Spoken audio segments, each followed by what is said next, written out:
धर्म किसे कहते हैं, अधर्म किसे कहते हैं, ज्यादा चौड़ा लंबा में मत जाइए, थोड़े सा में बताइए। महर्षि वेदव्यास कहते हैं, सुनिए, अष्टादश पुराणेषु व्यासस्य वचनम द्वयम। अब दो ही लाइन में खींच रहा है पाप पुण्य और धर्म अधर्म की परिभाषा। चारों वेदों शास्त्रों को पढ़ने की आवश्यकता नहीं। महर्षि वेदव्यास कहते हैं कि अष्टादश पुराणेषु व्यासस्य वचनम द्वयम परोपकाराय पुण्याय पापाय परवीडनम।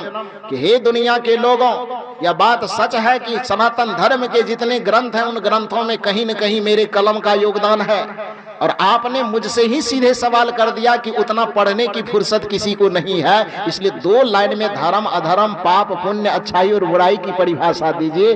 तो समस्त शास्त्रों का निचोड़ मैं दो पंक्ति में बता रहा हूं। अष्टादश पुराणेषु, 18 पुराणों का निचोड़ भाव यह है कि समस्त शास्त्रों का निचोड़ यह है कि परोपकाराय पुण्याय, किसी दूसरे प्राणी के प्रति आपके हृदय में परोपकार की भावना है, किसी दूसरे के प्रति आपके दिल में दया की भावना है, किसी दूसरे के प्रति आपके दिल में क्षमा की भावना है, किसी दूसरे प्राणी के प्रति आपके दिल में सद्भावना है, तो इसी को पुण्य कहा जाता है, इसी को धर्म कहा जाता है। और किसी को पीड़ा देने की भावना है, किसी को सताने की भावना है, किसी को गिराने की भावना है, किसी के रास्ते में कांटा बोने की भावना है, किसी के रास्ते में गड्ढा खोदने की भावना है, किसी सफल होते हुए व्यक्ति का पैर पकड़ के खींच डालने की भावना है, और किसी को धक्का देकर के गिरा देने की भावना है। तो इसी का नाम अधर्म है, इसी का नाम पाप है। इससे व्यक्ति को बचना चाहिए।